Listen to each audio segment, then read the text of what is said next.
Este podcast é uma produção Reverber.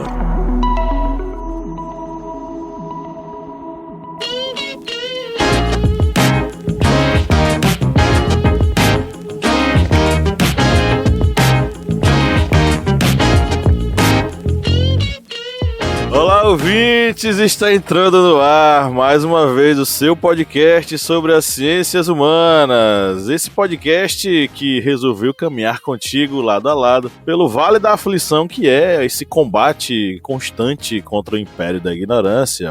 Aqui é o Historiante, essa fronteira final. Um programete de história pública, mas que versa sobre vários assuntos o tempo inteiro e estamos ligados o tempo todo em diversos assuntos. Eu sou o Pablo Magalhães e estou aqui acompanhado dele, o homem desastrado das Minas Gerais, o senhor Felipe Monsanto. Bom dia, boa tarde, boa noite. Que bom falar aos ouvidinhos de vocês novamente. Estamos aqui começando a entrar naquela época tenebrosa do ano, que é a época do calor.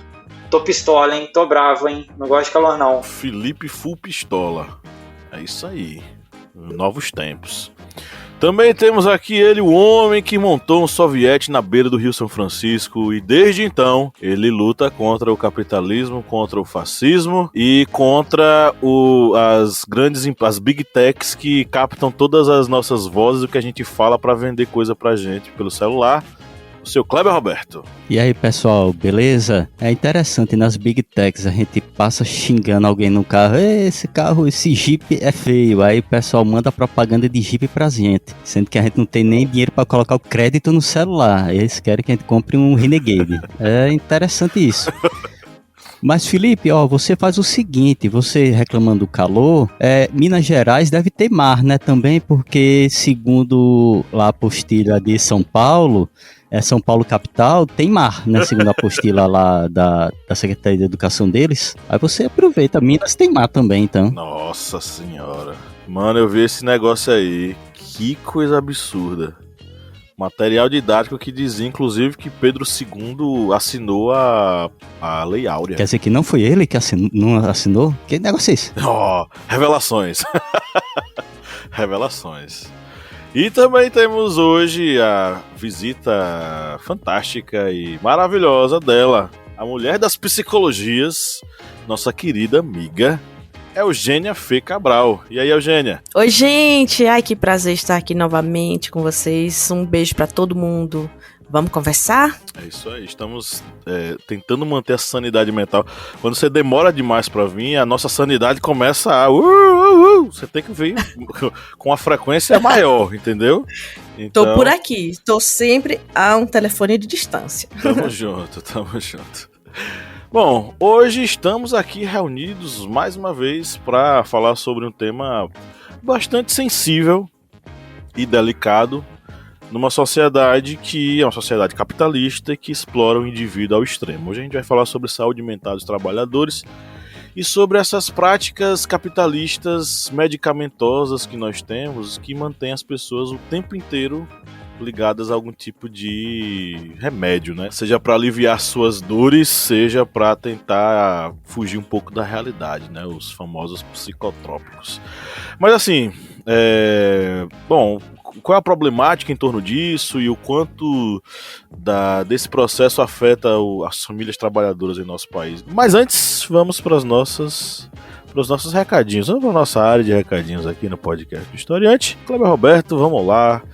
Para o nosso ouvinte que nos acompanha semana a semana aqui, todos os ouvintes podem ajudar a amplificar a voz do Historiante, não é isso? A forma de auxiliar aqui o podcast Historiante é muito fácil e simples. Você dá as 5 estrelas no podcast do Historiante, por exemplo, no Spotify, ou dá a nota máxima no seu aplicativo de podcasts. Fazendo isso, o podcast Historiante vai estar nos chats, ou seja, nos podcasts mais ouvidos, e dessa forma vocês vão estar ajudando a difundir a palavra aqui do Historiante para mais pessoas, fazendo o algoritmo, enfim, trabalhar em prol da educação e não em prol apenas de vender panela para as pessoas. Também aproveita e segue o podcast do Historiante, compartilha nas suas redes sociais, nos seus grupos de comunicação, como no seu grupo de WhatsApp ou Telegram, e são formas bem simples e fáceis e gratuitas para difundir aqui o podcast do Historiante. Beleza, e o Felipe Bonsanto agora traz notícias da nossa parceira, né, Felipe? Isso aí, Pablo. A nossa parceira que nunca deixou a nossa mão, sempre esteve com a gente, segurando aqui, ó, firme e forte, a editora Contexto. Ela tem uma parceria com a gente aí que nas suas compras no site da editora Contexto, você consegue até 20% de desconto nas suas compras. Então, quando você estiver fechando o seu carrinho de compra, for passar o seu cartão de crédito, você pode colocar lá no cupom de desconto Historiante20. E com esse cupom, você consegue até 20% de desconto nas suas compras.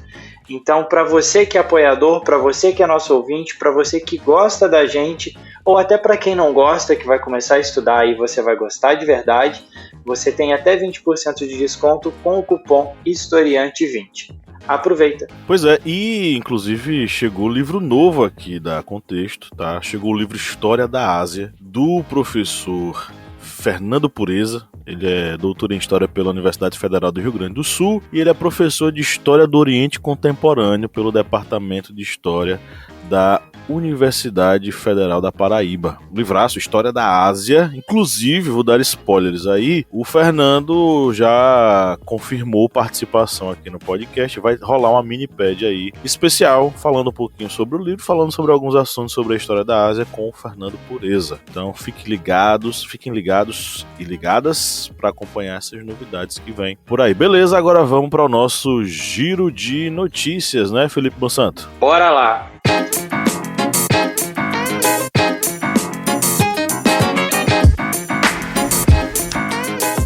Conselho Nacional de Saúde: sofrimento psíquico no ambiente de trabalho.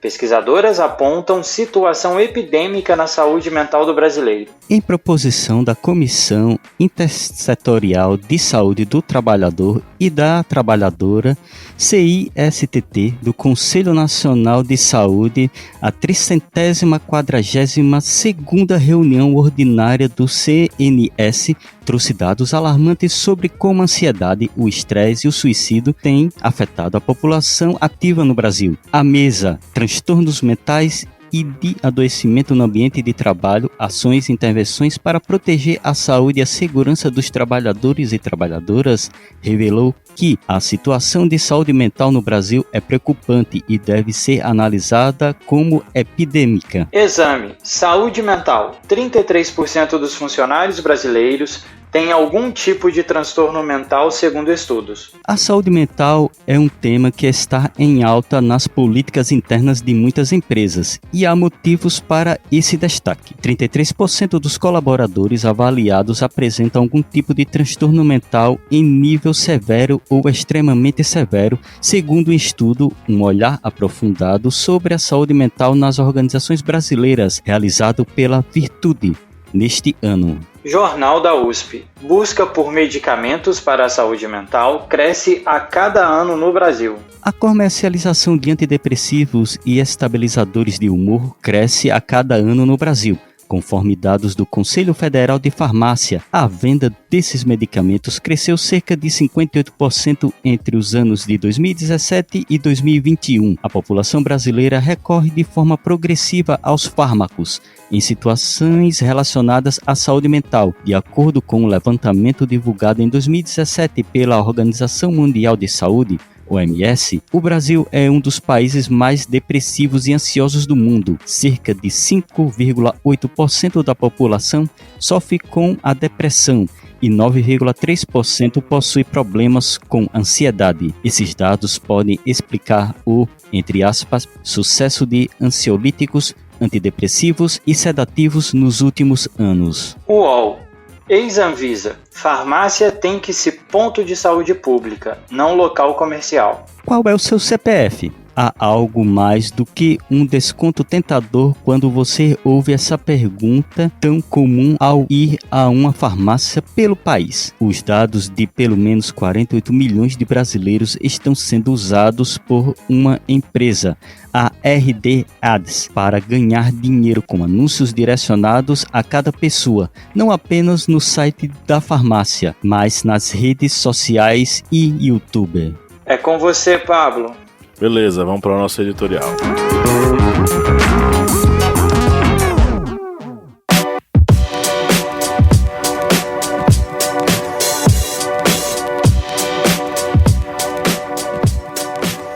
O uso de medicamentos para a saúde mental na sociedade é um tema complexo que envolve uma interseção entre aspectos médicos, sociais e econômicos.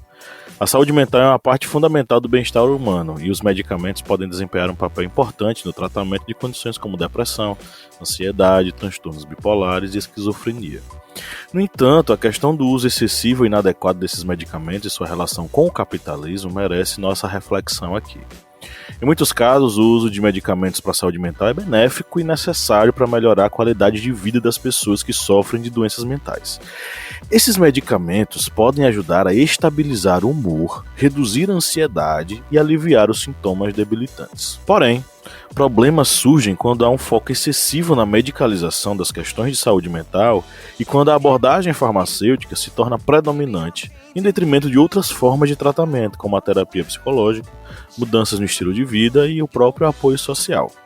O capitalismo, como sistema econômico, vem influenciar essa forma como a saúde mental é abordada na sociedade de várias maneiras. A busca pelo lucro incentiva as indústrias farmacêuticas a promover medicamentos de forma agressiva, muitas vezes exagerando seus benefícios e minimizando os riscos. Isso leva a prescrições desnecessárias ou ao uso de medicamentos como solução rápida para problemas complexos. Além disso, o ambiente de trabalho sob o capitalismo também desempenha um papel significativo no estado da saúde mental das pessoas. A pressão por produtividade, longas jornadas de trabalho, insegurança no emprego e a constante exploração do profissional, extraindo-lhe a mais-valia sobre o seu trabalho, contribuem para altos níveis de estresse, ansiedade e até mesmo depressão entre os trabalhadores. O sistema capitalista valoriza mais os resultados financeiros do que o bem-estar geral dos trabalhadores, criando aí um ciclo em que a busca incessante por lucro afeta negativamente a saúde mental da população. De acordo com a Pesquisa Nacional de Saúde, a PNS, realizada pelo Instituto Brasileiro de Geografia e Estatística, o IBGE, em 2019,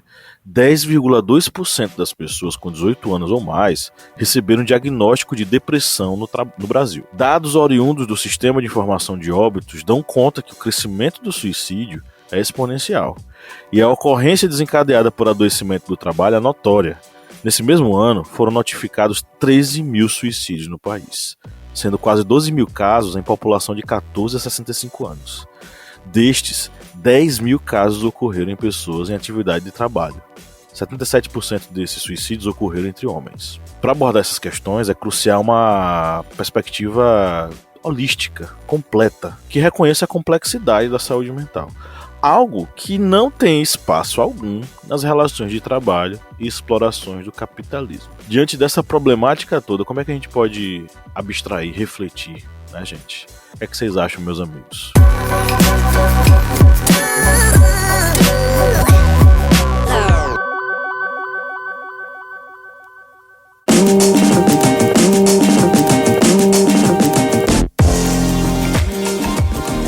Esse é um assunto muito importante. Por quê?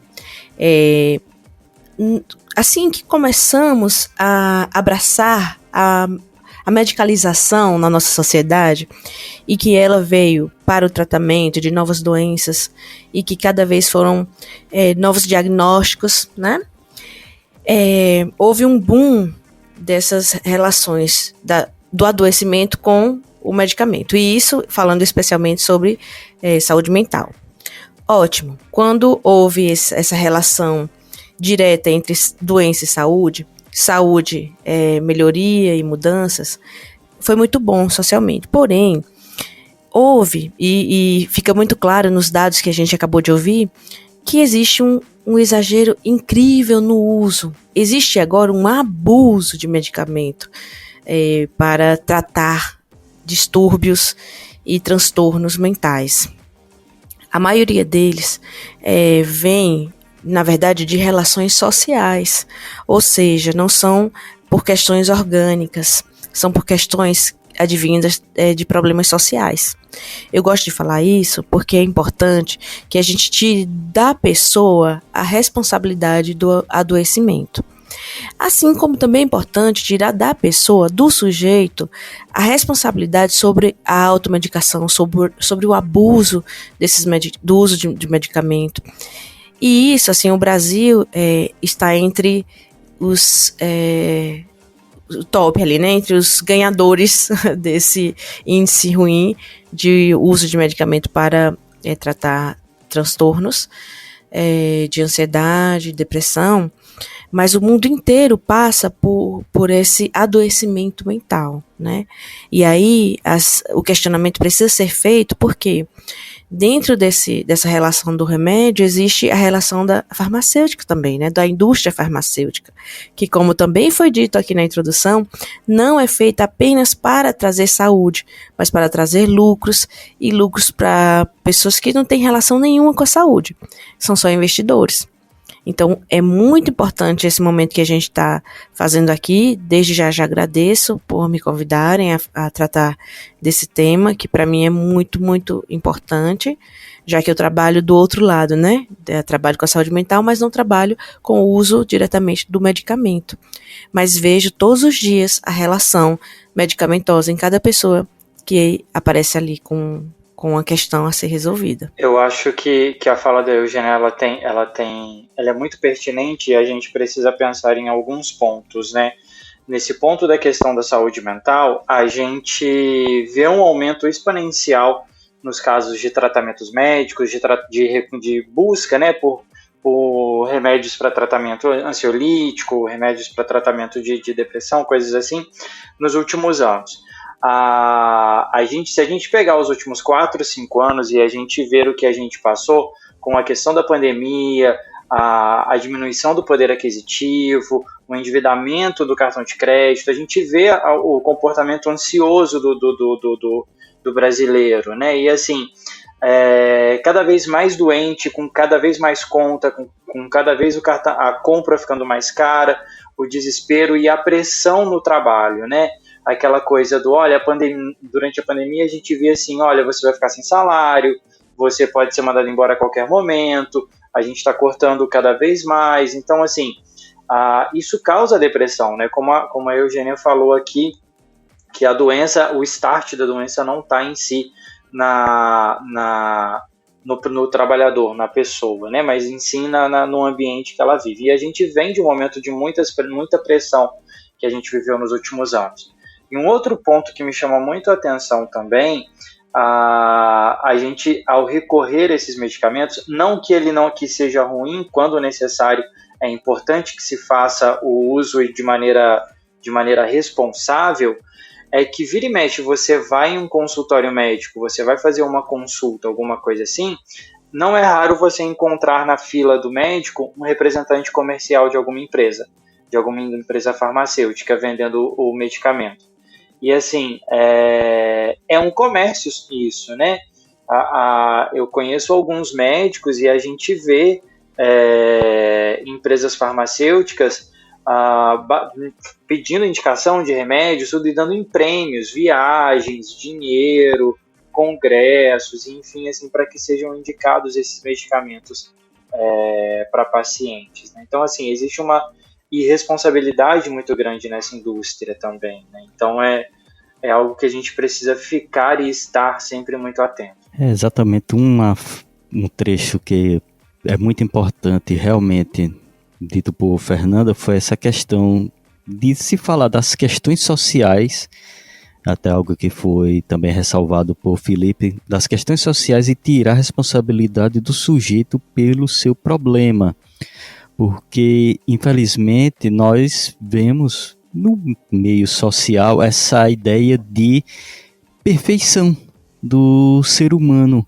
No ambiente de trabalho nem se fala, você tem que ser a pessoa perfeita o tempo todo, você tem que atingir as metas, você tem que atingir o salário mais alto, o melhor cargo, você tem que ser o exemplo da meritocracia, essa coisa que eu acho que destrói a mente de qualquer pessoa, porque tudo isso vai fazendo com que a pessoa, o ser humano em si, ele veja que não vai conseguir superar todos esses, digamos, etapas que são colocadas diante dele.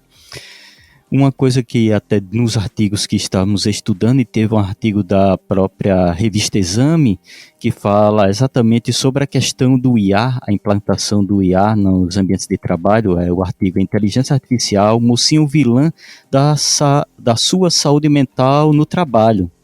Esse artigo está no site da revista Exame, e um trecho que eu achei bem interessante é exatamente quando eles estão debatendo sobre a inserção do IA, sobre o impacto nas relações de trabalho, que no trecho aqui fala, enquanto alguns cargos tendem a serem extintos, outros devem aumentar a demanda e elevar o padrão de qualidade, além exigir mais qualificações para o mesmo cargo. Ou seja, nesse artigo a gente já vê a ideia, a partir desse ponto, de que com a introdução de novas tecnologias vai fazer o quê?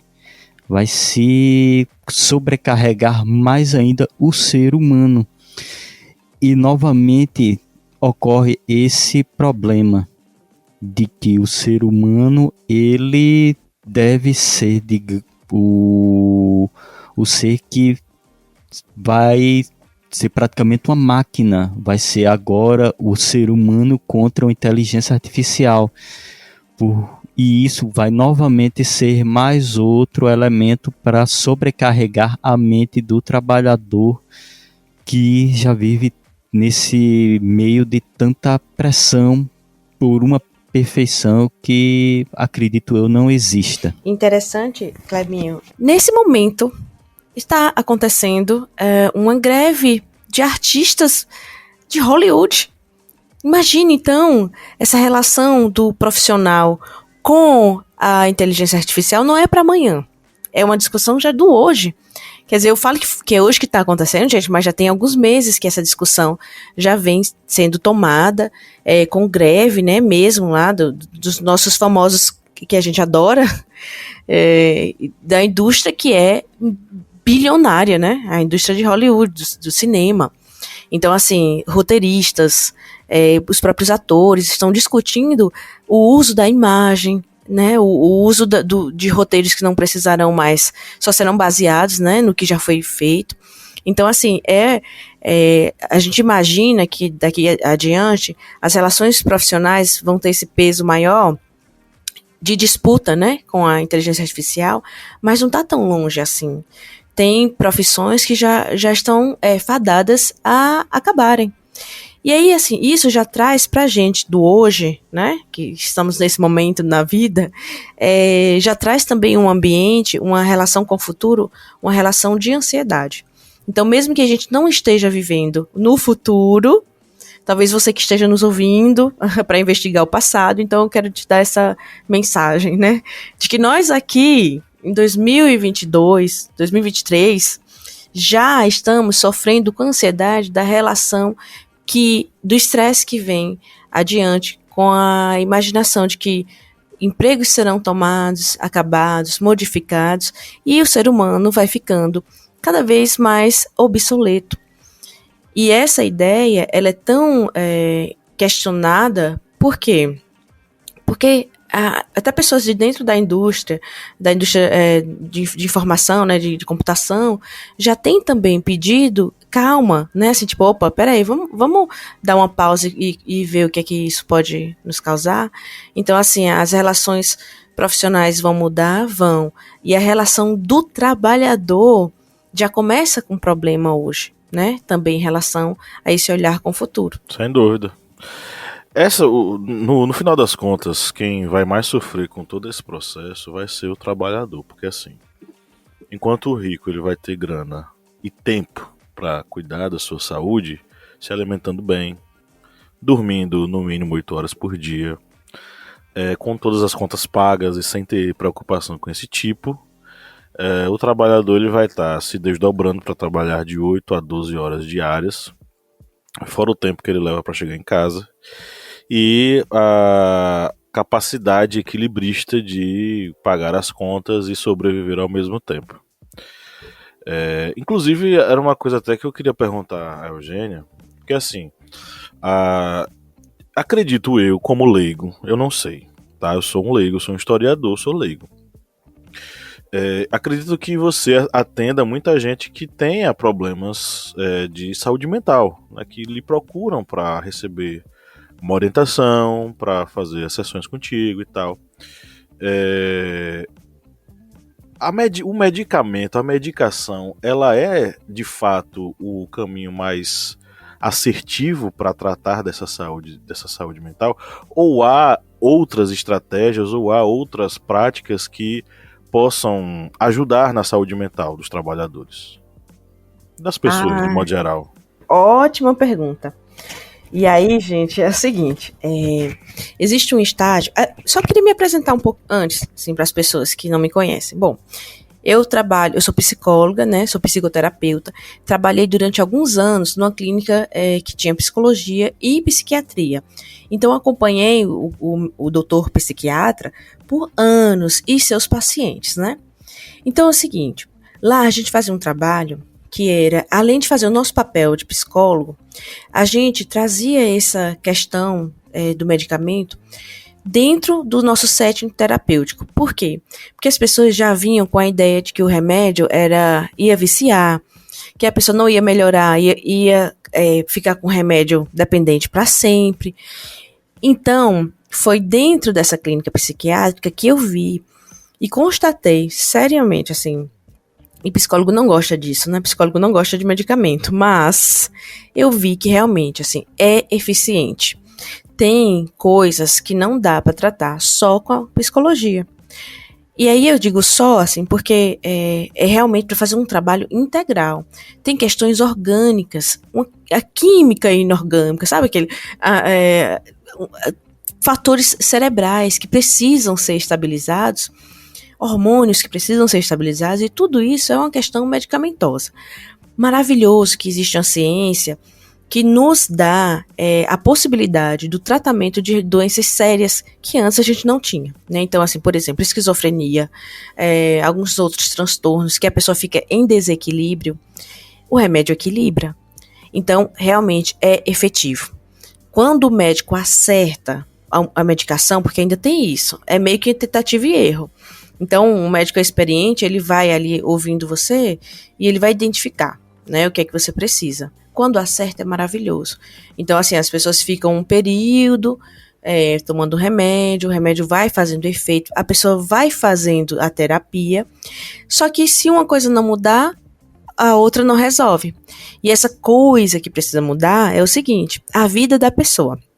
Então, assim, falando sobre o trabalhador, quando o trabalhador está num ambiente realmente que impacta mesmo, no que a gente chama de burnout, que é o adoecimento advindo do local de trabalho, se ele não mudar a relação que acontece dentro do trabalho, ele não melhora. E aí o que acontece? A pessoa sai do trabalho e sai doente. Por exemplo, tem que ir lá para o INSS e pedir afastamento do trabalho. Então, de uma forma ou de outra, o trabalhador ele vai ter que sair desse ambiente que adoece para poder melhorar. Então, só o remédio não funciona, só a terapia não funciona, se a vida dele não mudar. E aí, quem perde com isso? Gente, quando um trabalhador adoece, toda a sociedade perde, tanto da mão de obra, assim, falando até de uma forma capitalista, mas perde esse trabalhador que está fazendo um serviço, e é um serviço coletivo, né, porque todo trabalho é um serviço coletivo, então é para o bem de todos. E essa pessoa impacta também a relação dela com a família. Então outras pessoas são impactadas quando o trabalhador adoece. Por isso que é tão importante a gente olhar para a saúde mental do trabalhador, porque ele é, de fato, um ponto importantíssimo dentro da sociedade. E quando a gente olha de forma coletiva, assim, se todo mundo tivesse tempo para se tratar, antes de chegar a um ponto tão sério quanto a um ponto de suicídio, por exemplo, nós não precisaríamos nem ser escravos de uma indústria farmacêutica bilionária, trilionária, e nem escravos de trabalhos assim, violentos, né, que escravizam mentalmente, emocionalmente o trabalhador. E fisicamente também, né? É muito importante isso que a Eugênia está falando a respeito do burnout, porque é um caso que muitas das vezes a gente não percebe que está ficando doente. Isso interfere muito no desenvolvimento social da pessoa, no cuidado próprio da pessoa, e o ambiente de trabalho, muitas das vezes, ele se torna propício para isso, né? As lideranças, elas colocam essa pressão para isso, né? E muito bem como ela falou, o afastamento de um profissional, ele não afeta só uma questão da empresa ou a pessoa própria em si, né? Tem toda uma cadeia em si. É questão de saúde, é questão de cuidado familiar, de acompanhamento, né? Então, assim, é uma coisa que é um ponto que é um ponto muito importante, que é a saúde do indivíduo, mas também que se estende por várias outras áreas aí. Pois é, e aí a gente entra nessa problemática das dinâmicas de exploração capitalista, gente. Porque assim, vamos dizer que há interesse do capital em que o trabalhador ele esteja bem, né? A gente precisa levar isso em consideração. E de fato há essa preocupação. Por quê? Quando há um funcionário com uma boa saúde, existe rendimento e existe mais maior lucro, né? Então, assim, só que aí, ao mesmo passo em que isso acontece, há um desenvolvimento de uma indústria farmacêutica que vai trabalhar em cima do adoecimento, né? Inclusive tem uma matéria bem interessante lá da TV Brasil, que ela vem trazendo aí uma série de depoimentos de pessoas envolvidas nesse processo da indústria dos fármacos, né? E eles trazem as opiniões mais antagônicas, né? Por exemplo, o Luiz Davi Castiel, que é médico sanitarista, ele é convidado a se manifestar na reportagem, e ele critica a indústria farmacêutica por estimular o consumo de remédios. Ele fala o seguinte, abre aspas, o papel da indústria farmacêutica é o papel que as indústrias têm, que é produzir determinados objetos para serem consumidos, fecha aspas. Ela também traz a fala do Reginaldo Arcuri, que é presidente do grupo Farma Brasil, que eu acho que é um dos maiores grupos de produção de fármacos no país. E ele vai dizer o seguinte, entre aspas, né? O lucro, como qualquer atividade no sistema capitalista de livre iniciativa, é parte essencial. É necessário para a empresa pagar salários, impostos, manter a sua estrutura funcionando. É da lógica do sistema. Ele afirma ainda que o objetivo da indústria farmacêutica é sempre avançar na cura e na estabilização das doenças. Mas, sinceramente, ele coloca o lucro na frente de todo o seu argumento, né? Então, claramente, a indústria dos fármacos está visando lucro, ela está visando os ganhos em cima do adoecimento das pessoas, e em especial o adoecimento mental. Tem uma matéria lá do Jornal da USP que eu achei bastante interessante, né? A gente trouxe aqui no nosso roteiro, e eles também entrevistam algumas pessoas, inclusive eles trazem uma fala aqui da Andrea, é um nome fictício que eles estão utilizando para identificar uma pessoa que faz o uso de medicamentos, né?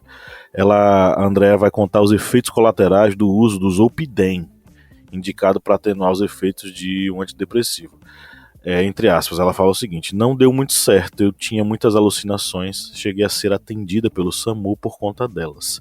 Eu tinha amnésia muito forte e esquecia que eu tinha tomado remédio. Algumas vezes eu tomei novamente e as alucinações só aumentaram.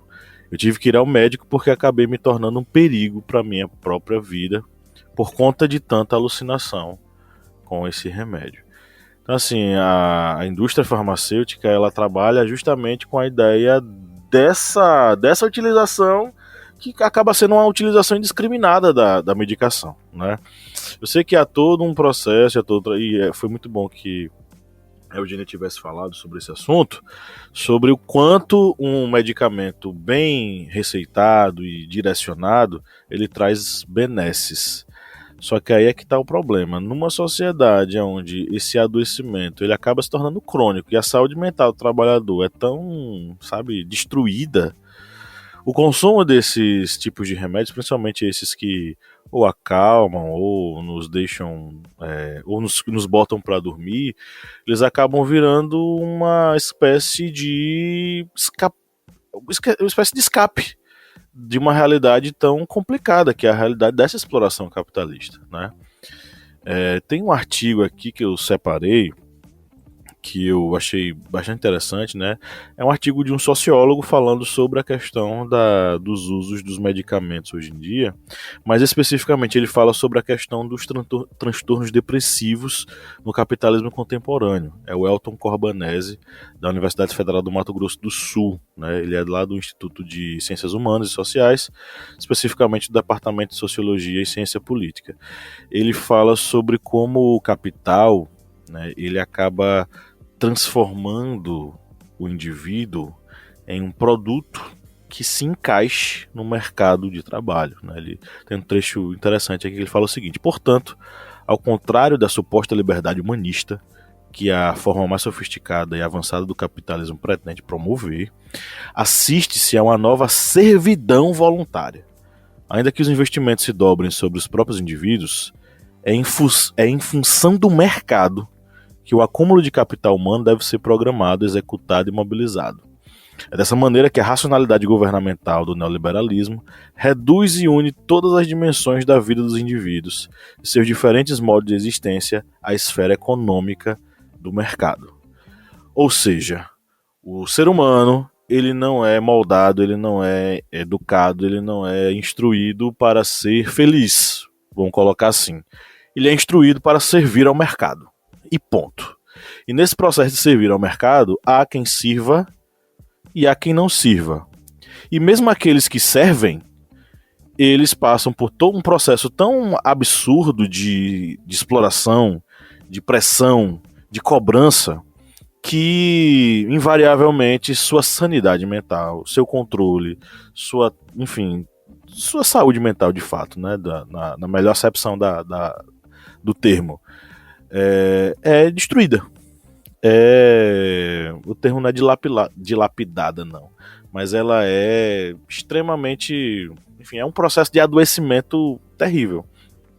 E aí a gente vê tantas pessoas buscando os fármacos. E aí quando elas chegam para buscar os fármacos, o que acontece? A farmácia capta o CPF dela para lhe vender propaganda. Então, assim, a gente chegou no absurdo do absurdo da exploração capitalista. O indivíduo, além de ser explorado no seu trabalho, além de ter que se transformar num produto explorado pelo mercado para dar lucro, quando ele adoece e vai atrás de medicamento, ele se transforma em um novo produto vendido por essas farmácias para empresas que trabalham com propagandas. Eu acho que aqui, nessa mesa, a gente já passou por esse processo, né? A gente vai na farmácia e aí o atendente diz: qual é o seu CPF para você ganhar um desconto aqui? Ele bota seu CPF, você ganha um desconto lá de, 5%. Você sai feliz, contente, satisfeito, achando que fez um grande negócio, mas na verdade você entregou seus dados para a farmácia vender para uma outra empresa para lhe redirecionar propaganda. Então, assim, é nesse contexto de exploração que a gente está falando, né? Um contexto maximizado da relação de exploração capitalista. E aí que está o pobre do trabalhador tentando sobreviver diante de tantas atrocidades, né? E aí, o que é que vocês acham, meus amigos, de toda essa exploração?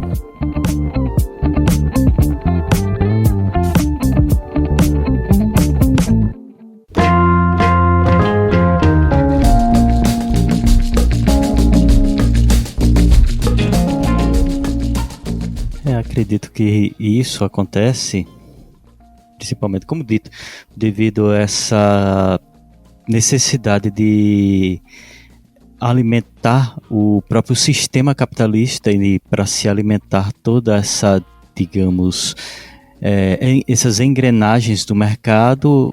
Uma das engrenagens vai ser exatamente a necessidade do trabalhador, ele está o tempo todo ativo, o tempo todo tendo que atender exigências sempre maiores. Até pela questão de formação, por exemplo, do trabalhador, essas formações elas sempre vão aumentando. O trabalhador, para fazer uma função simples, uma função básica dentro de uma empresa, ele vai precisar muitas vezes ter vários níveis de formação e muitas vezes ele nem utiliza todas essas formações dentro ali daquela vaga, daquela área de trabalho. Mas só que tudo isso vai fazer com que ele abdique muitas vezes de tempo de lazer, ele abdique muitas vezes do tempo em família para muitas vezes atender essas necessidades de se aprimorar para uma função. E essa função muitas vezes, como eu disse, muitas vezes esses treinamentos, essas preparações que esse trabalhador vai fazer, não chega a, digamos, a serem utilizadas no ambiente de trabalho. E isso até uma coisa que eu não sei se até cabe aqui comentar, mas é algo que até eu vou comentar com Fernanda, com a Eugênia, sobre essa questão do ambiente de trabalho. No caso, homens e mulheres. Você, Fernanda, como trabalha nessa área da psicologia, você acha que há uma maior facilidade e acesso para o atendimento, a busca para um tratamento desses trabalhadores mais por parte dos homens ou por parte das mulheres, em buscar um auxílio especializado na hora em que percebe-se que a mente está sendo consumida naquele ambiente? Ótima pergunta.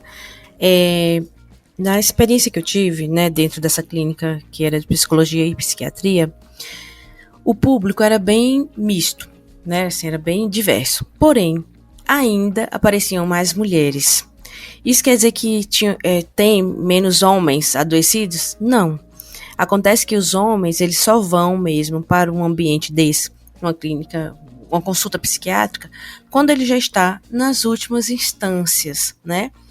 E isso é bem interessante, porque, assim, esse dado, ele como é que eu posso dizer? Dividido entre todas as áreas da saúde, né? O homem só vai procurar só vai fazer um check-up quando tem algum problema aparece.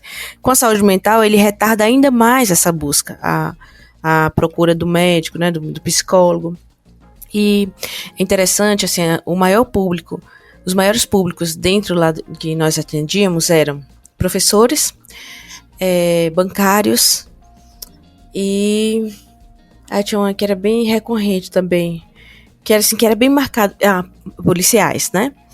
Então, assim, gente, essas pessoas, elas lutam muito contra si mesmas até chegar num lugar de busca por saúde mental. Principalmente quando alguém com um emprego fixo, né? Então, assim, essa pessoa só vai na última instância.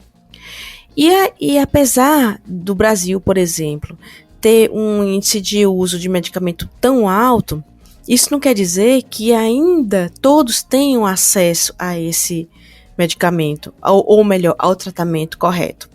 Então, assim, dentro da sua pergunta, Clebinho, mulheres são mais atendidas e vão mais em busca, né, de uma ajuda do que homens.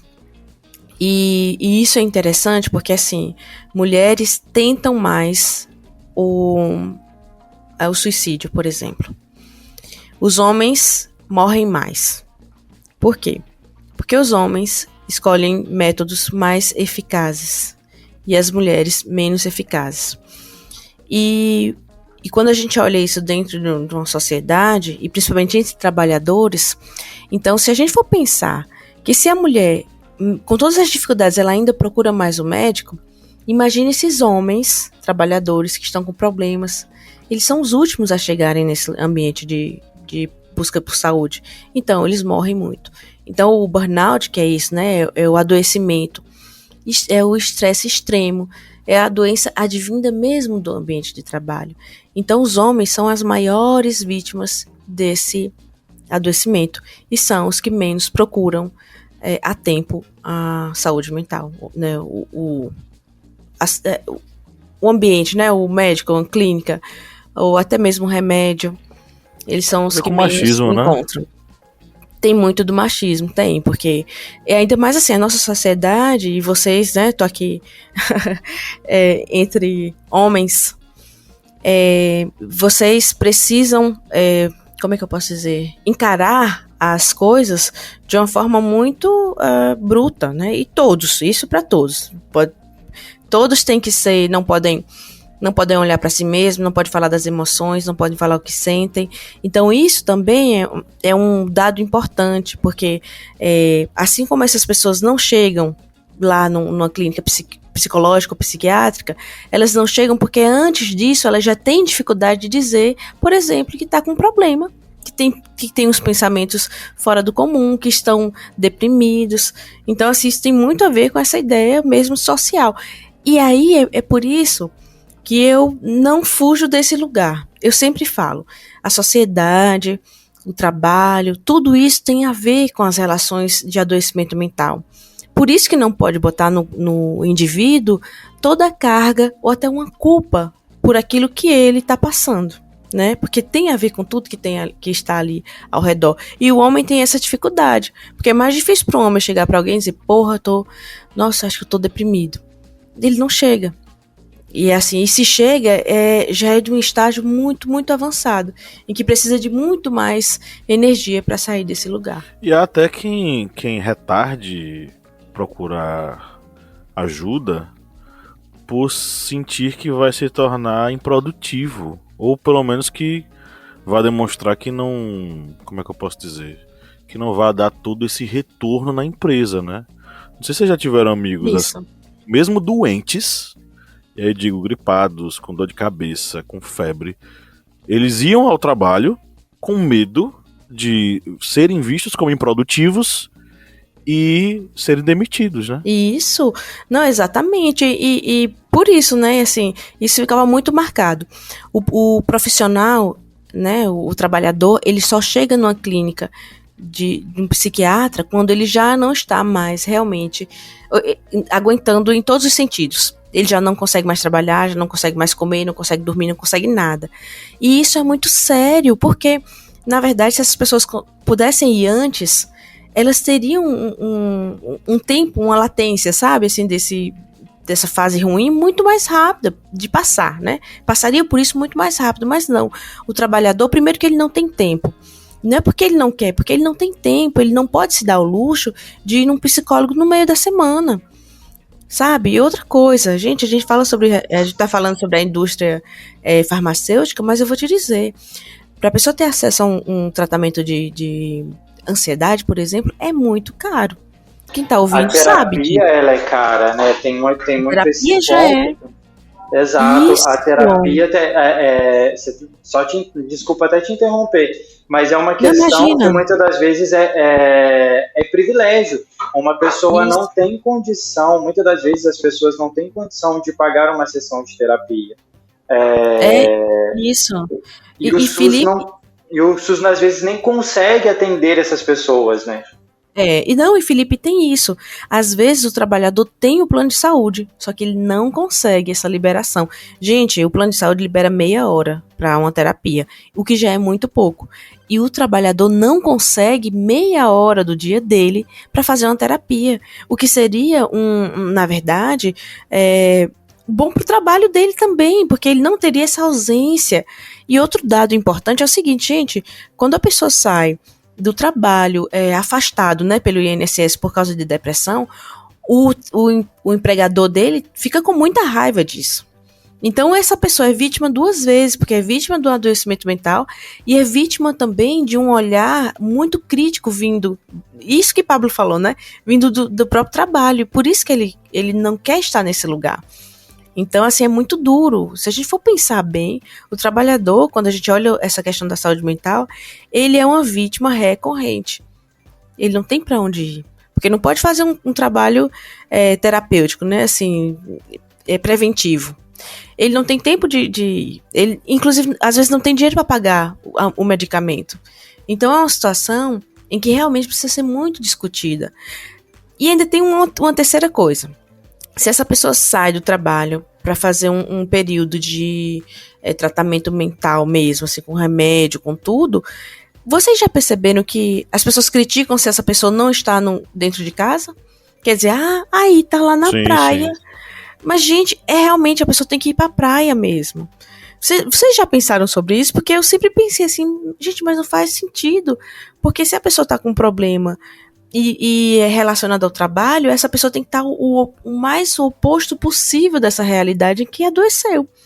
Então, se uma pessoa está afastada por problemas mentais, ela deveria ir para a praia mesmo. Ela deveria, sabe, ir para o rio, deveria fazer coisas que trouxessem um outro olhar sobre si mesmo e sobre o que está acontecendo.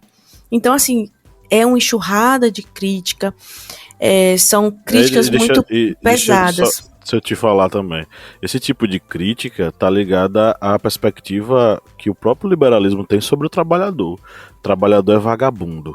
Se não tiver alguém apertando ele não trabalha. É meio que nessa perspectiva. Desculpa, pode continuar. Sim, não, e isso mesmo, ótimo você ter lembrado, porque é o seguinte, e você ainda falou uma coisa muito interessante antes, quando você disse que, por exemplo, poxa, o cara não pode deixar de ir pro trabalho porque tá doente. Então, se ele é liberado para se tratar, tem um colega dele ali que tá muito ferrado também.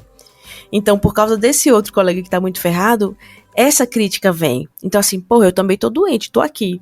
Então acaba que o próprio trabalhador, eles vão se apertando e se empurrando para frente.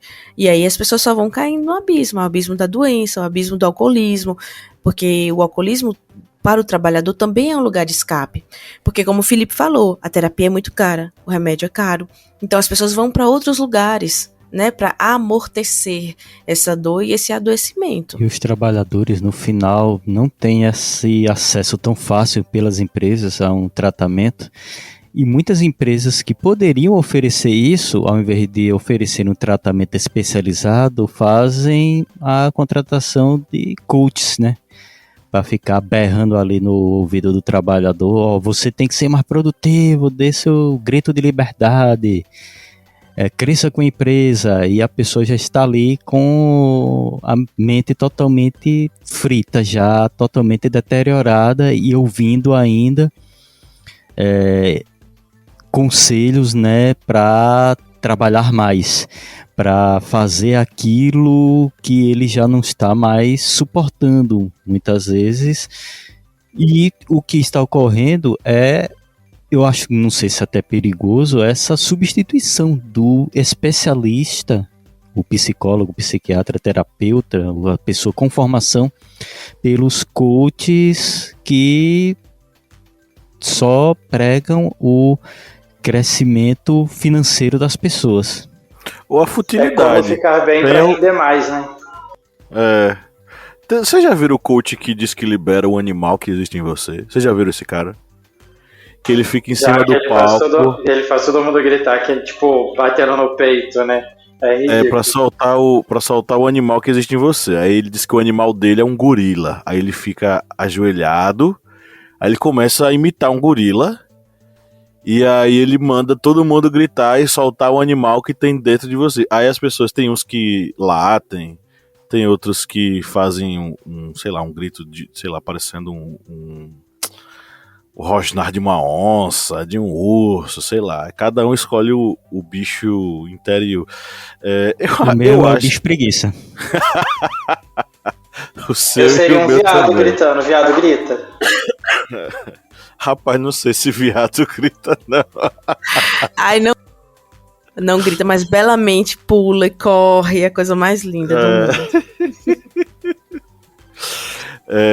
Isso também, eu concordo, isso também contribui para banalização dos problemas mentais. Fale. E na verdade, gente, como vocês são rápidos, porque é isso mesmo, assim, tanto a ideia do medicamento quanto a ideia do coach tem a mesma raiz. E qual é? Eu acho que foi Felipe que falou, ou foi Clebinho, que falou essa rapidez. Foi Felipe, falou da produtividade, né? Exatamente. Qual é a ideia do coach? O coach, ele traz uma ferramenta que facilita você a realizar algo. Gente, é bacana, tá? Então, assim, são ferramentas que qualquer um de nós pode usar e vai dar certo, é bacana. Porém, se você tiver mal, aquilo ali não vai dar certo. Só que, qual é a diferença entre você pegar um profissional, um psicólogo, no qual você precisa de um processo, você precisa de tempo para se curar? Aí você bota um coach que diz assim, ele vai lá dar uma palestra e diz, você tá apto a realizar o sonho que você quiser, você vai virar um empreendedor, você vai fazer isso. Então, assim, ele dá a pílula rápida, que é a mesma coisa do medicamento. é a solução rápida, o que não existe. Gente, coach, remédio, tudo isso para dentro de um processo de melhoramento não funciona, sabe? Pode ver, qualquer processo de mudança, ela vem com uma organização. O que o coach não dá e o que o medicamento também não dá. É um processo, você precisa de tempo para sair de uma situação de adoecimento mental. E até assim, poxa, o que eu acho muito triste também, a ideia do coach, quando olha para o trabalhador, o que é triste é que, primeiro, ele promete que você só não é próspero porque você não quer, porque você não se esforça, porque você. Ele traz toda uma culpa pessoal. E isso também é esmagador. São os tentáculos do liberalismo. O liberalismo, ele coloca em cima do indivíduo a culpa de ele ser, como é que eu posso dizer? Mal sucedido. Você é o culpado. Não existe todo um sistema, não existe toda uma desigualdade social, não existe todo um abismo financeiro entre classes. Não existe nada disso. O que existe é a culpa do indivíduo que não trabalhou o suficiente para se tornar bem-sucedido. Exato. E a gente sabe que não é, né? Gente, nós precisamos, quando a gente fala de trabalhador, a gente precisa de todo mundo. Então, assim, precisa da pessoa que não tem técnica nenhuma. Não precisa de ser um técnico, né? Ele pode fazer qualquer coisa. Então, assim, uma coisa simples dentro de uma empresa, ele pode fazer. Pronto. Ele pode fazer um café, ele pode servir um café. Ele não precisa de uma técnica, de uma formação para isso. Ele é uma pessoa simpática, uma pessoa, né? Ótimo, essa pessoa é muito útil dentro da empresa. Assim como um técnico, um administrador. Então, todas as pessoas dentro de uma empresa, elas são importantes. Todo mundo precisa ter esse olhar da necessidade dele naquele momento que está trabalhando, mas ele também precisa ser visto como um ser humano, ele precisa ser visto como um indivíduo, né? A partir do momento em que a gente bota todo mundo dentro de uma sala, né? O RH pega ali todo mundo para fazer uma reunião e começa a cobrar uma produtividade. Se você já não estiver bem com o ambiente de trabalho, você não vai render nada. Isso é claro, né? Assim, na verdade, isso é comprovado. Se você não está bem, não é uma dose de incentivo que vai fazer você melhorar. Não é. E o que é mais chocante é que a saúde mental é um dos motivos que mais tira os brasileiros do trabalho. Na verdade, é um dos motivos que mais preocupa os brasileiros ainda trabalhando, porque muitos deles não saem do trabalho. No Giro de Notícias a gente falou aí sobre os 33% de colaboradores em empresas no Brasil que foram avaliados e apresentaram algum tipo de transtorno mental em nível severo ou extremamente severo. Dentre as patologias consideradas no estudo, né, que eles chegaram a revelar, foram ansiedade, depressão e estresse, sendo que 14% dos entrevistados eles apresentavam níveis severos ou extremamente severos de ansiedade, 9% de depressão e 9% foram diagnosticados com quadros de estresse crônico.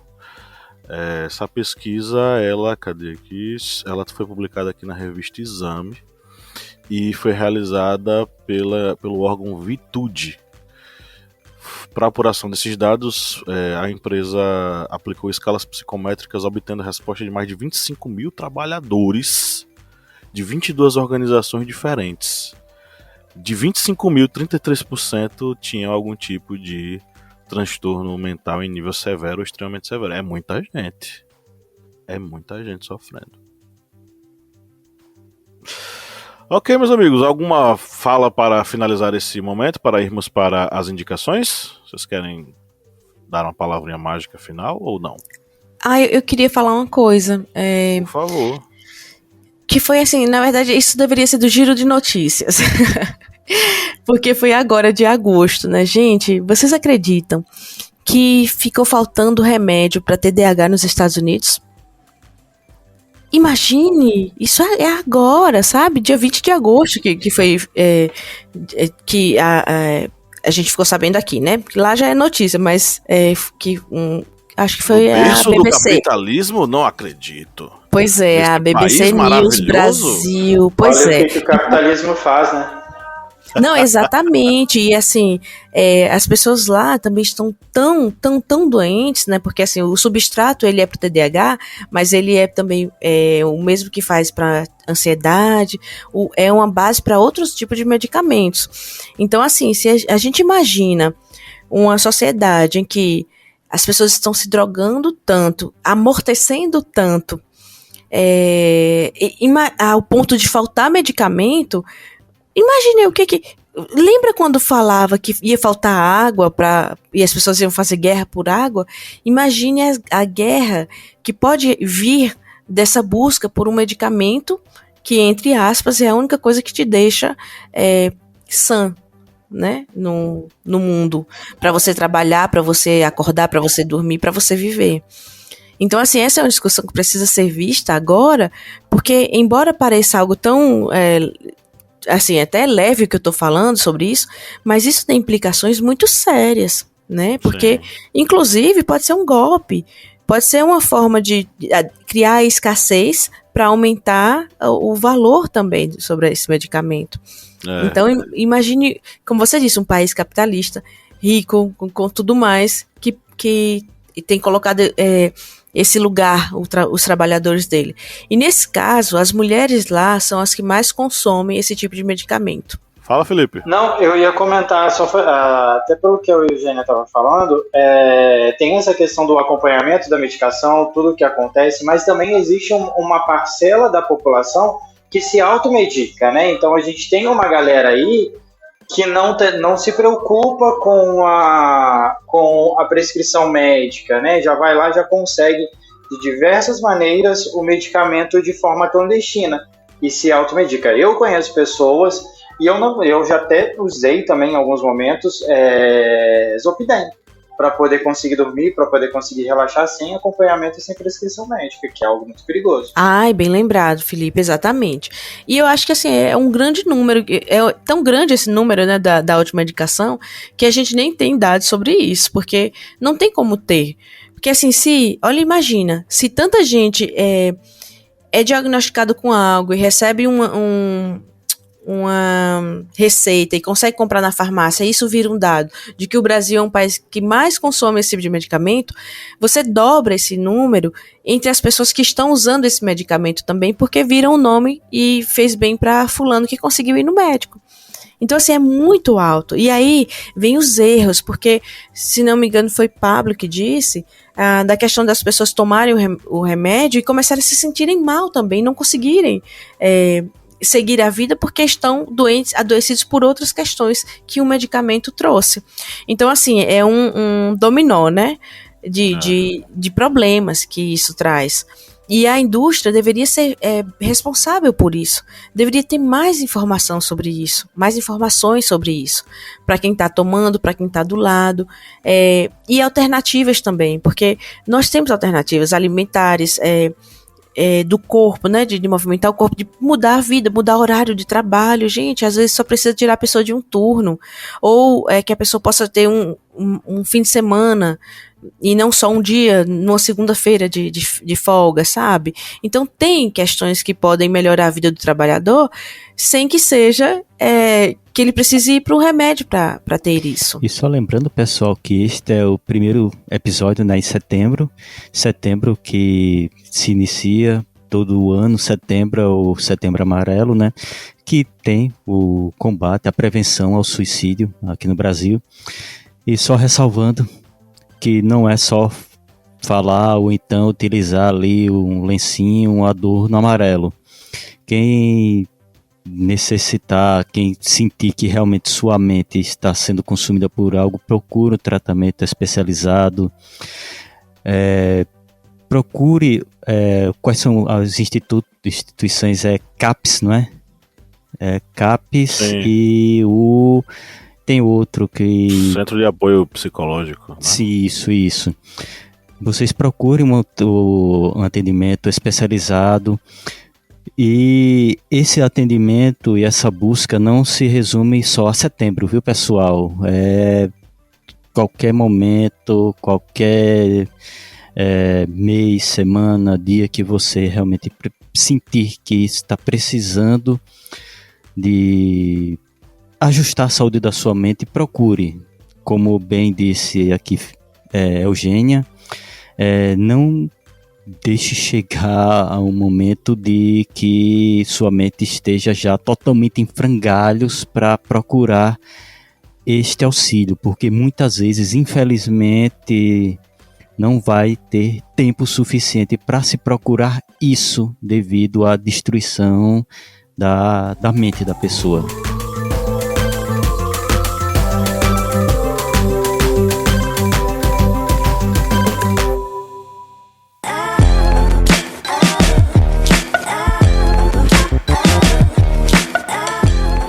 Bom, chegamos aqui no nosso último bloco do podcast, é o momento das nossas indicações, essa curadoria gostosa que nós fazemos a cada final de episódio, onde a gente fala pra vocês aí tudo que a gente tá ouvindo, curtindo, né, acompanhando, pra oferecer aí pra você vamos dizer assim, uma agenda cultural de fim de semana. E claro que tudo isso é feito pensando neles, dos nossos apoiadores, né, Kleber Roberto? Isso mesmo, essa área aqui de oferecimento é o oferecimento aos apoiadores, pessoas que acreditam aqui no Historiante e fazem sua contribuição, têm acesso a algumas vantagens, uma série de vantagens como o sorteio mensal de livros, o podcast secreto, que essa semana a gente gravou um podcast sobre essa sociedade do espetáculo, né? As pessoas que utilizam as redes sociais para angariarem seus likes das formas mais absurdas possíveis. Isso aí a gente comentou em um podcast secreto que está disponível para os apoiadores do Historiante, que podem ser apoiadores através do apoia.se/historiante, através do Pix Historiante ou historiante@gmail.com. Você ainda é do tempo do Hotmail, Kleber? Eu sou do tempo do Hotmail, eu sou velho. E você pode ser também através do aplicativo Orelo, esse app que você pode maratonar seus podcasts aí facilmente, que é um aplicativo bem simples, leve e fácil de utilizar. E pode fazer como o Alex Andrade, que ele se tornou apoiador do Historiante através do app Orelo. E nós mandamos um abraço e muito obrigado tanto para o Alex Andrade como para Juliana Fink e Eliezer Gomes Fernandes. E para todos vocês, apoiadores do Historiante, muito obrigado e agradecemos sempre a confiança e o auxílio de vocês para mantermos aqui o Historiante sempre presentes nas semanas com muitos podcasts levando informações e educação para vocês. Ô, Alex, eu sei que você tá ouvindo a gente, dá uma checada aí na caixa de e-mail, tá? Porque a gente mandou aí um convite para você especial, tá? Para você entrar no grupo secreto, tá? Fica aí a dica. Bom, meus amigos, vamos para as indicações. Quem quer começar? Eu começo, já que ninguém aqui se prontificou. Manda. Vamos lá, já tô com a voz aquecida. Vou indicar aqui um filme, não sei se já foi indicado uma vez, mas é o filme Um Dia de Fúria, que é um filme com a direção de Joel Schumacher, que é um filme que está fazendo agora, em 2023, 30 anos. Ele é de 1993. Esse filme, ele conta a história de um cidadão chamado William, que ele é até interpretado por Michael Douglas. E o William, ele está tendo, digamos, um período da vida tribulado, porque ele está em processo de separação, perdeu o emprego, o carro dele quebra no meio de uma rodovia, ou seja, ele está tendo ali literalmente o seu dia em que o copo dele, a mente dele transbordou. E quando a mente dele transbordou, ele literalmente parte para violência, para descarregar o que ele, digamos, levou na mente até aquele momento. E conta a história exatamente de um policial que tenta digamos, deter esse momento de insanidade do William no filme Um Dia de Fúria, que está fazendo aí 30 anos. E como músicas, eu vou indicar 2 músicas para vocês, que é a música Nova Era, da banda Angra, que é uma música que ressalva exatamente um recomeço, porque era exatamente o momento em que até a própria banda Angra estava substituindo o vocalista. E vou indicar também a música Lithium, do Nirvana, que a música Lithium, ela traz até um contexto, segundo o próprio Kurt Cobain, ele chegou a comentar, que essa música é contra o suicídio, porque traz tipo uma história de uma pessoa que após a perda da namorada ele começa a não ter mais sentido na vida. E essa pessoa acaba se apegando à religião e ao autoconhecimento para evitar fazer esse atentado contra a própria vida. Então estão aí as minhas indicações para você assistir e ouvir neste final de semana. O paradoxal é que o próprio Kurt tirou a própria vida, né? Exatamente, o paradoxal está aí. Eu lembrei daquele vocalista do Linkin Park, pô. Ele... É porque assim, o suicídio ele não precede... Chester Bennington. Isso. O suicídio não precede momentos de profunda tristeza, não necessariamente, né? Porque o Chester estava em férias com a família, tem vídeos dele sorrindo, extremamente feliz e tal. Então, os sinais são outros. Uma pessoa que demonstra felicidade, nem sempre ela tá feliz, né? Pois é. Que demonstra alegria, nem sempre ela tá feliz. Os sinais são outros, né, Eugênia? Ah, sim, claro. Até porque, assim, na verdade, as pessoas que estão deprimidas, elas se esforçam muito mais para demonstrarem que não estão. Então, até elas conseguirem mesmo chegar nesse ponto, dizer que precisam de ajuda, elas fingem muito essa felicidade. Até para manter uma normalidade até consigo mesmo, assim, sabe? Então, é essa questão mesmo, assim. Eu lembro de uma foto dele, do vocalista do Linkin Park, ele sorrindo uma semana antes. Então é bem chocante mesmo. Gente, já que eu estou falando, posso fazer minhas indicações? Manda. Então eu escolhi, falando sobre trabalhador, saúde mental, eu escolhi o filme Joy, O Nome de Sucesso, da Amazon Prime. É um filme bem interessante porque fala da história de uma mulher que luta muito para ser reconhecida nesse mundo, né, de invenções, né? Então fala muito sobre a relação de trabalho e fala também sobre saúde mental, porque ela é afetada também por isso, né, por não conseguir realizar os sonhos dela e também de não desistir. Então, assim, acho que é uma história muito bacana para esse momento que a gente está vivendo no Brasil e no mundo, né? De precisar mesmo correr atrás das coisas, não desistir e se dar um tempo também para olhar para si mesmo. A minha indicação de música, botei uma coisa bem bonitinha mesmo, assim. Escolhi Lilás, do Djavan, é bem para cima, essa coisa das cores da vida, de luz, é um chamamento para a vida, sabe? E uma música do Beto Guedes, que é Só de Primavera, que é aquela, né? Quando entra setembro, e essa vida nova que a gente espera. Arrasou. Eu acho que a gente precisa disso também, né? A gente precisa desse olhar pacífico, esse olhar benevolente para nós mesmos e para os outros que estão ao redor. Então, por isso que eu escolhi essas 2 pérolas. Mas é bom porque dá uma oxigenada, Eugênia, porque aqui quando não é metal pesado, é Los Hermanos. Então é um baixo astral desgraçado aqui, entendeu? Então, não fale isso. Pelo amor de Deus, vocês não me começam a falar mal do meu Los Hermanos, não. A gente não, tem que trazer Felipe, a gente tá comprando oxigenado aqui. Isso Felipe, eu já ia falar de você mesmo, viu? Porque você já tô vendo aqui as suas indicações que são super alto astral. Eu tô vendo daqui. Tá vendo? A gente tá numa vibe aqui, ó.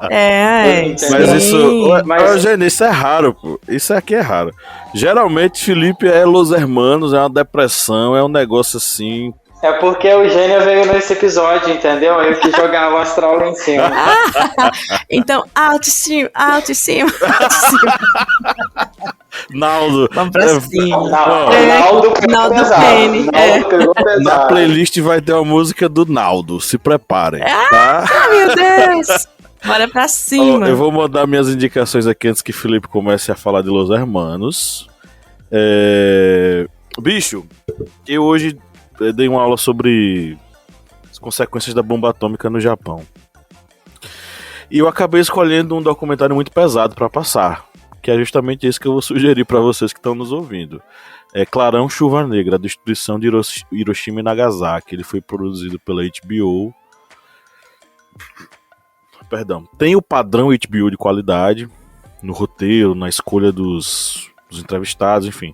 É um documentário que passeia pelos relatos de pessoas que sobreviveram à detonação das bombas em Hiroshima e Nagasaki. E que conta um pouco da sua narrativa de vida, sua trajetória de vida antes, durante e após a detonação dessas bombas. Então, é um documentário extremamente chocante, porque ele mostra a situação em que essas pessoas ficaram no pós-detonação, e é uma coisa assim se você não tem estômago, não assista. Porque ele vai mostrar, por exemplo, ele vai contar o caso de um senhor que a detonação da bomba fez com que a pele dele toda caísse. E todo o processo de recuperação dele foi um processo de recuperação da cicatrização dessa pele que simplesmente saiu. Então ele ficou em carne viva.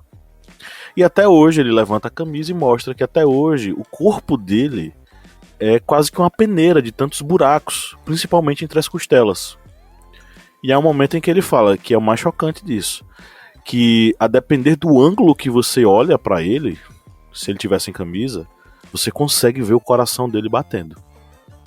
Então, assim, são histórias de vida extremamente chocantes, só que eu tô contando uma. Eu não consegui passar o episódio todo para os alunos, porque eles ficaram extremamente chocados. Mas, enfim, serviu para mostrar que da mesma maneira que os alemães, durante a política nazista, eles empreenderam um processo desumano de sistematização da morte de diversos judeus nos campos de concentração, os norte-americanos infligiram aos japoneses uma das mortes mais humilhantes, mais sangrentas, mais nojentas, mais desgraçadas da Segunda Guerra Mundial, que foi a bomba atômica. Tem relatos de pessoas que vaporizaram após a detonação das bombas, que dela só se sobrou a sombra na parede. Então, é um documentário muito forte. E Kleber, lembrei de você, um dos entrevistados no documentário é o autor do mangá Gen Pés Descalços. Isso mesmo. Ele é, assim, Gen Pés Descalços é ele mesmo, né? Porque ele tá contando a história da família dele e tudo que aconteceu.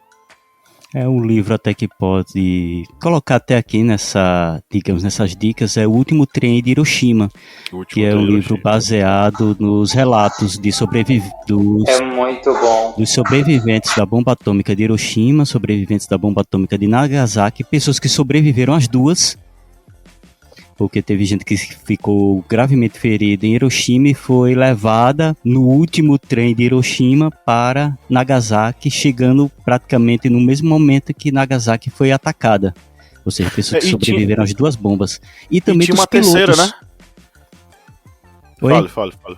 Não, tinha uma terceira. Tinha uma terceira bomba, ela não foi detonada porque os japoneses era previsto, né? abdicaram, eles capitularam, na verdade, eles se entregaram. Que aí fala também dos pilotos, dos próprios pilotos também. E a frieza dos pilotos era os de Nagasaki, eles até ficaram com um certo trauma, mas os de Hiroshima, o pessoal da aeronáutica norte-americana disse, não, a gente só cumpriu a missão. A gente chegou e jogamos a bomba, era a missão. E é um livro muito bom, também recomendo. É muito frio, gente. Posso fazer as minhas? Kleber, ainda falta eu terminar minhas indicações, Felipe. Ah, desculpa, é que a gente engatou na conversa, perdão, vai. Eu vou sugerir também Pureza, é um filme com Dira Paz, lá da Globoplay, Conta a história de uma mãe que vai atrás do filho que saiu no mundo, atrás de emprego, né? E acabou caindo numa dessas fazendas que colocava o cidadão para trabalhar e ele era obrigado a comprar todo o material que ele usava para trabalhar, para se alimentar, e no final das contas ele passava a dever e trabalhar para pagar essa dívida com o patrão. A Dira Paz interpreta a Pureza, que vai atrás do seu filho e acaba denunciando o trabalho escravo no Brasil. É uma história real, tá? Então é um filme bem tocante, bem bonito. Sugiro aí que vocês assistam o cinema nacional pra curtir. E eu vou sugerir 2 músicas: Cachimbo da Paz 1 e Cachimbo da Paz 2, do Gabriel Pensador, junto com o Lulu Santos.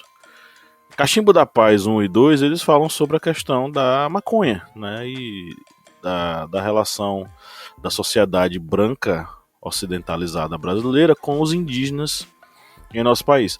E fala também, acho que Cachimbo da Paz 2 mais ainda, é um panfleto pela legalização da maconha enquanto substância que inclusive pode salvar vidas, né? Porque pode ser a base de vários medicamentos que podem ajudar diversas patologias. É isso, vai, Felipe. Bora, vamos lá. De indicação de filme para a semana, eu vou indicar um filme que ele foi lançado há pouco tempo na Amazon.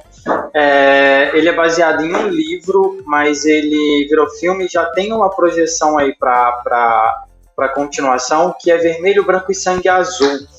É um filme que conta uma relação homossexual entre um dos herdeiros da cadeira britânica e o filho da primeira-dama, da presidente americana, né? O filme ele tem como linha principal a relação entre esses 2 caras que se envolvem, né? Tem uma relação, mas ele tem um background muito interessante. Ele fala sobre a presidência de uma presidência americana, onde é uma mulher e ela é casada com um cara que é latino, que é refugiado nos Estados Unidos, e conta a história na questão do reinado também britânico sobre um desertor, né, que é o personagem principal do filme e que lembra muito o príncipe, me fugiu o nome dele agora, o que negou os direitos da coroa, né? Então, Harry? Assim, tem um debate... O Harry, isso, é o Harry. Inclusive, o personagem, o ator que interpreta... eu não guardo o nome deles. É o Harry... eu não guardo. Não, Philip não. Não, o Philip é o que morreu. Filho do Charles, como é que ele chama? É o Harry e o William. O ator que interpreta esse desertor, né, ele lembra muito o Harry e conta bem mais ou menos a história, e ele fala sobre o empoderamento de um homem gay, né, e tem até um determinado momento do filme que ele fala que a coroa, né, sobre a tradição, sobre o conservadorismo, tudo e tal. E o filme ele fala muito, muito a respeito também de saúde mental, né, da pressão que é recebida, tudo, enfim. É muito legal e ele tem várias camadas, além dessa camada do debate, né, do conservadorismo, que é muito interessante. Ele é um filme da Amazon Prime, ele está na Amazon Prime, chama Vermelho, Branco e Sangue Azul. E de música, para a playlist dessa semana, eu vou indicar o Rei do Funk, que ele faleceu no último sábado, o MC Marcinho, uma das músicas mais icônicas dele, chamada Glamurosa, que marcou muito a minha adolescência. Eu matava ensaio de coral e culto na igreja para ir num baile funk que tinha na minha cidade, chamado Oasi, lá no começo dos anos 2000, e tocava muito MC Marcinho, marcou muito a minha adolescência. Para quem vem do morro, isso me trouxe uma reflexão muito grande. Para quem vem do morro, o funk é uma ferramenta muito poderosa de protesto. Ele é muito desvalorizado, mas é uma ferramenta muito poderosa para quem está dentro da favela, para quem está dentro da comunidade. Então, queria deixar minha homenagem aqui para o Marcinho, que marcou muito a minha vida, o MC Marcinho. E também tenho escutado muito Luedija Luna nas últimas semanas, e eu estou viciado em Orixás, que é dela e do Odari. É uma música bem dançante, uma música bem gostosa, para levantar o astral da galera, como disse a Eugênia aí no final de semana. Perfeito. Só pra deixar claro, ouvinte, a Fernanda deu uma sumida aqui porque ela precisou cuidar do filho dela, tá? Então, como uma boa mãe trabalhadora, ela está se desdobrando como trabalhadora e como mãe ao mesmo tempo, viu? Então, Eugênia, se você estiver ouvindo esse podcast, um grande abraço pra você. Meus amigos, abemos, subiu fumaça branca, Arrasou. Mais um no ar. Arrasou, abemos podcast. Então é isso, você que nos ouviu até agora, saiba que a gente fica muito feliz em saber que você, isso mesmo, você que está nos ouvindo, chegou até o final do episódio e tá com a gente curtindo esses papos, saiba que é pra você que a gente produz esse episódio a cada semana. Porque se não fosse assim, não teria graça, né? Então é isso, um grande abraço a todos e todas. E no 3 vamos dar o nosso famoso tchau coletivo. 1, 2, 3, tchau!